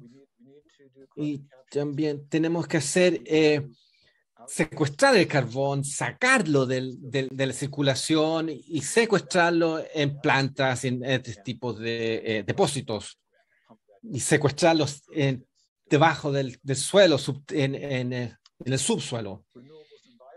Renovables y bioalmacenamiento. Hemos hablado con solar, energía solar, eólica existencial para salvar nuestro planeta, para generar la energía eólica, de hidrógeno. Tenemos baterías y otras tecnologías de almacenamiento energético. Entonces, cuando no hay energía solar, por ejemplo, anoche hay que tener otras formas de generar baterías de almacenamiento, otras tecnologías de almacenamiento energético. Los biocombustibles, porque hay sistemas de transporte que tienen alto rango, de alto viaje, como viajes aéreos que van a seguir funcionando y son de alta intensidad. Entonces, estos son soluciones que van a tener que seguir trabajándose. Luego tenemos que fomentar ecosistemas que secuestran el carbón, bosques, cierros. Y finalmente, energía nuclear.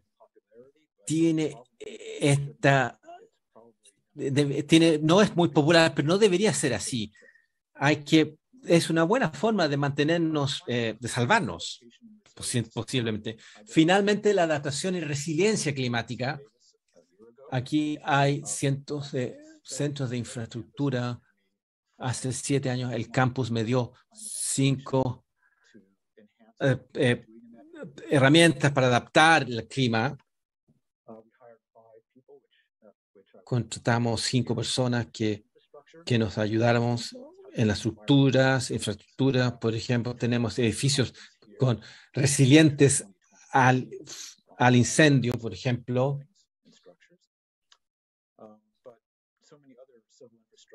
Pero hay tantas otras estructuras que pueden ser como proteger nuestros puentes, nuestros caminos de las inundaciones, por ejemplo. La salud humana, enfermedades zoonóticas, malaria, otros, donde hay temas de salud humana que provienen de inundaciones, olas de calor que afectan la salud humana. Extremas climáticos, cuando hay inundaciones que ocurren cada 1000 años, otras tormentas, pero no están ocurriendo cada 1000 años, están ocurriendo ahora cada 100 años. Entonces ya no son.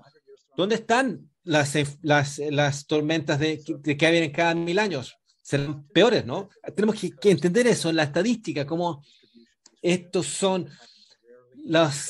cómo se distribuyen estos potenciales catástrofes. La agricultura está afectada severamente, con un potencial de ser afectado severamente por el cambio climático. En California, la industria del vino está desplazándose hacia el norte por el clima, por las inundaciones, por las sequías. Finalmente, lo socioeconómico. ¿Cómo las ciudades, la gente, la infraestructura económica de los países y la interconexión entre todos estas cambian o se adaptan por ejemplo, con el aumento de los niveles marinos, del nivel del mar? Grandes disrupciones. Finalmente, hablar de la investigación del cambio climático. Es muy importante esto. Estos son muy importantes. Hay que motivar a los estudiantes. Esto es un camino de 2 vías. Educar a estudiantes para el cambio climático para que ellos ayuden a resolver estos problemas. Entonces, motivarnos a nosotros también para iniciar investigaciones en estas áreas. El cambio climático tiene todo campo de ciencia, ingeniería, ciencias sociales.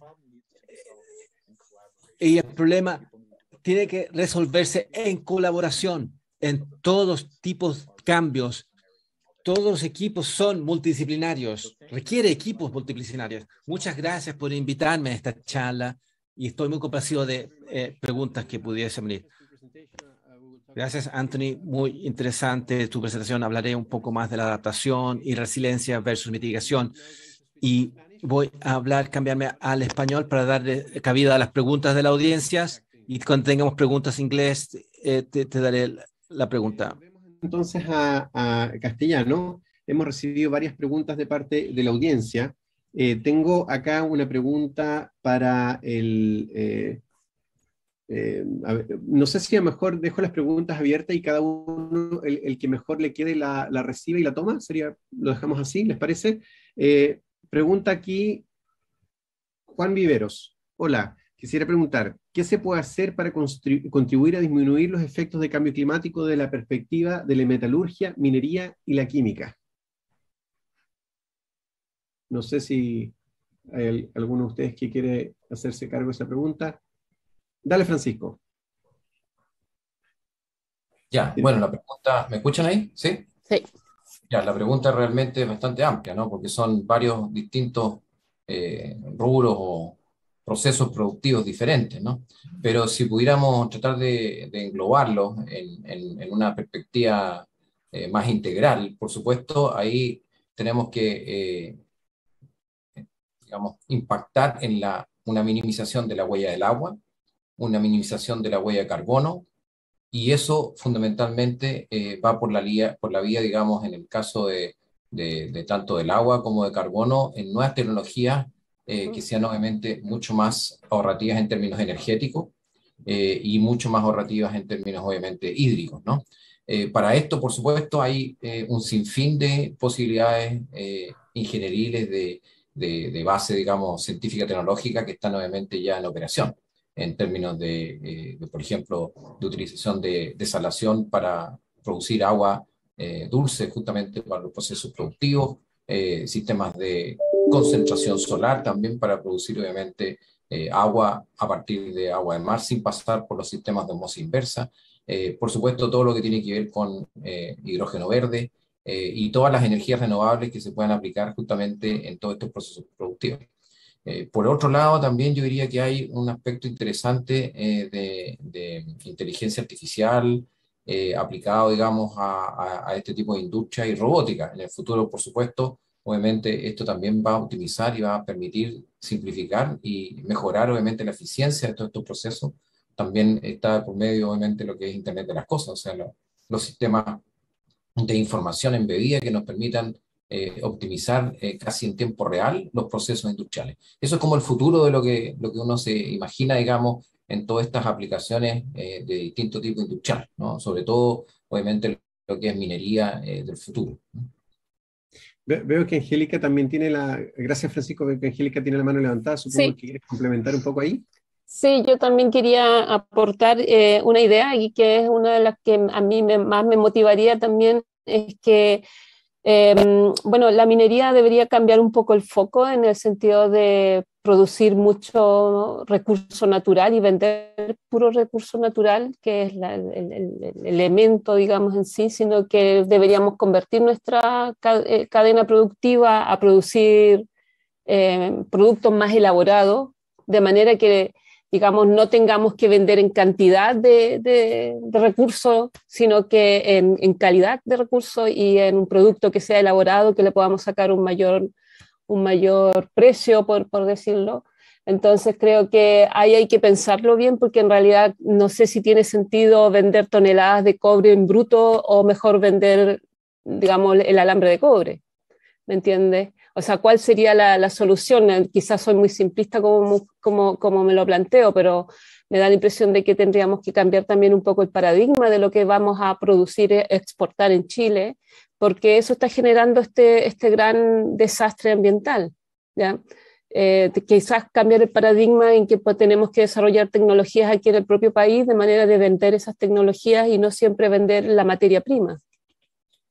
Perfecto. Bueno, me permito agregar a lo que ustedes han comentado el hecho de que también hay mucho que se puede hacer en el sector minero en cuanto a electrificar procesos que actualmente se ocupan combustibles fósiles que en un futuro podrían acceder a la matriz renovable y también utilizar el hidrógeno que podría ser producido a través de hidrógeno verde. Así que una serie de cosas que se pueden hacer en el sector minero, como ustedes comentaron, además de capitalizar, como dices tú, Angélica, en temas de agregar más valor, ¿no es cierto? Hacer... digamos, agregarle más conocimiento y ciencia y tecnología a las cadenas de producción y exportar tecnología. Acá hay otra pregunta que tiene que ver con lo que ya hemos comentado un poco, es de Romil Jorquera. Él dice, el cambio climático está dejando zonas de mayor aridez en la zona central del país, mientras que en otras zonas, como la región del sur, se está haciendo más atractiva o beneficioso para desarrollar actividad agrícola. También lo comentaban Anthony recién en su presentación, de que el vino se está moviendo más al norte en California. ¿Qué efectos se podrían dar con el equilibrio de la biodiversidad en la producción del carbono ante una introducción de especies para producción de alto consumo de agua? Yo creo que se refiere a qué pasa si en el sur ahora empezamos a cultivar paltos, ¿no? Esa es como un poco, yo creo que por ahí va la pregunta. No sé si alguno de ustedes quiere comentar acerca de eso. Yo podría comentar, bueno, nosotros, muchos de nosotros como biólogos planteamos que la fruticultura en cierta medida es como vender agua y exportar agua. Entonces, claro, también hemos discutido esto con algunos estudiantes también acá en la Católica y en Temuco, en relación a que no es la solución hoy día empezar a trasladar los cultivos de las zonas que se están desertificando, digamos, hacia las zonas del sur, porque eso significa que vamos a tener que eliminar el bosque nativo en el sur para poder plantar y cosechar, digamos, tener estas plantaciones. Por lo tanto, La medida iría también por tomar decisiones, ya sea de nivel político, en torno a cuáles van a ser los ejes de producción de estas áreas que están siendo desertificadas, porque finalmente tú no puedes trasladar a toda la gente a producir paltas al sur, ¿ya? Porque se te está secando el bosque o se está secando la plantación en la zona central. Lo que tendrías que ver es qué servicios ecosistémicos estás perdiendo y cómo recuperar esos servicios ecosistémicos de manera de poder sostener esa producción. Entonces, y también tomar decisiones de qué no se debe hacer. O sea, en cierta medida tenemos el ejemplo hoy día de que si plantamos puras paltas vamos a tener un problema de desertificación o de pérdida del recurso hidrológico, por lo tanto no podemos repetir esa misma experiencia más al sur. ¿Me entiendes? O sea, eso sería casi digamos, no podríamos hacerlo. Yo llamo ahí un poco a la conciencia, ¿no es cierto?, de entender que, claro, a corto plazo pueden pensar que es bonito tener de aquí a 10 años una plantación de palto, pero es una cuestión que va a generar el mismo daño que está generando la zona central. Ya no va a cambiar el daño. Muy fuerte y claro, Angélica, es decir, no cometer los errores que ya la ciencia nos ha demostrado que han producido justamente este problema. Humberto, Claro. ¿que también quieres comentar en este aspecto?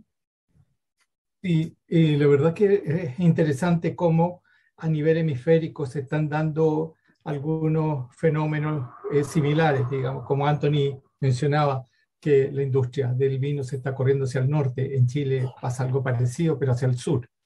Entonces, la verdad es que, y yo creo que hay que echar una mirada de repente y tratar de conciliar esto que yo decía, que es el mundo de la ciencia con evidencia científica y con los tomadores de decisión.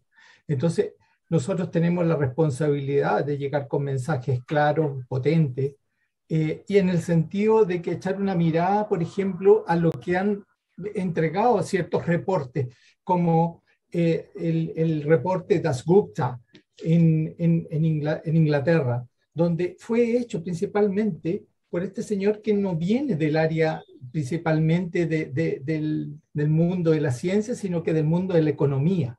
Y se está dando cuenta el mundo de la economía que cuando tú inviertes ahora en un proceso que tiene que ver con el cambio climático, las consecuencias, digamos que no haberlo hecho, lo vas a tener que pagar 10 veces más caro después. Entonces, anticipémonos un poco a lo que viene, y eso significa inversión, pero también significa un poco de pensar no solamente en el momento actual, sino que en las próximas generaciones. Ese es un poco el mensaje. Gracias, Humberto. El mensaje de pensar en largo plazo y pensar en el bien común pareciera ser algo que nos deja como enseñanza toda esta crisis, ¿no es cierto?, climática que estamos viviendo. Voy a cambiar al inglés porque hay una pregunta para Anthony. Anthony, we'll switch to English for you. Are you there? Just double checking. Anthony? Parece que no está con nosotros en este momento, Anthony. Voy a, digamos, hacerla a lo mejor a ustedes, alguno de ustedes la puede tomar.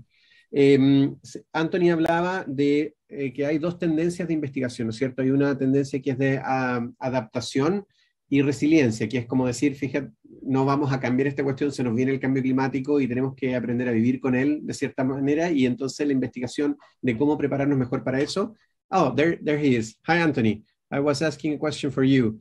So there is this area of research which is adaptation and resilience, right? So basically saying que es adaptación y resiliencia, entonces decir que es un poco inevitable que el cambio climático ocurrirá y tenemos que vivir con aquello. Entonces hay esta investigación, línea de investigación, cómo mitigar los efectos y tratar de detenerlo o revertirlo.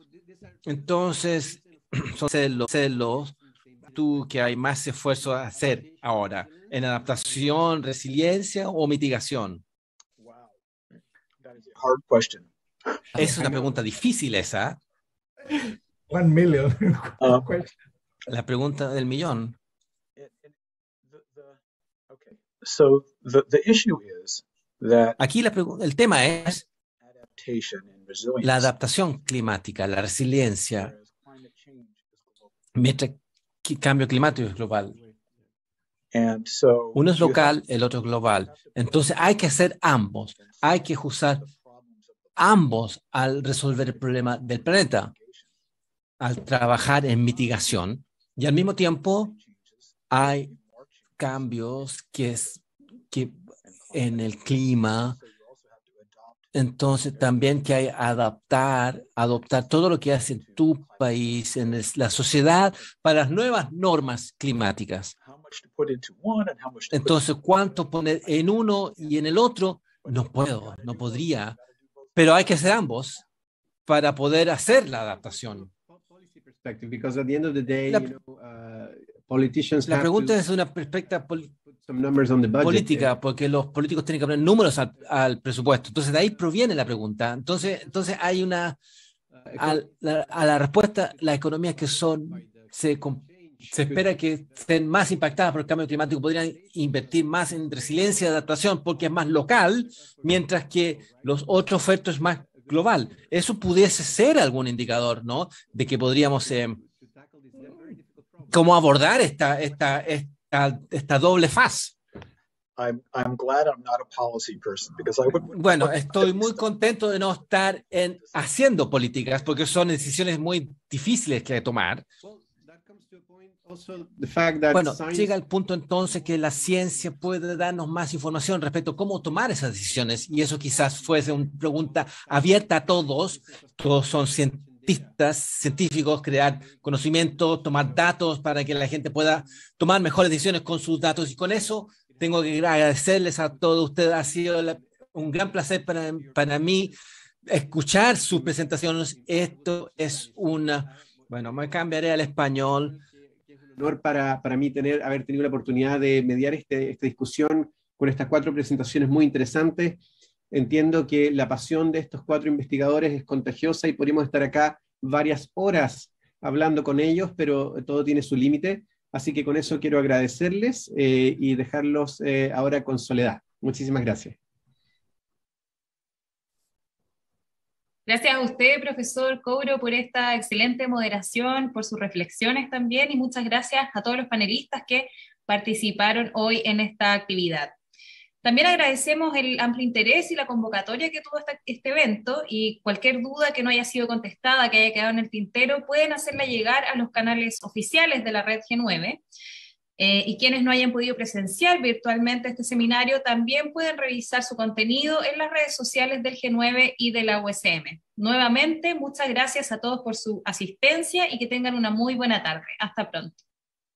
Muchas gracias.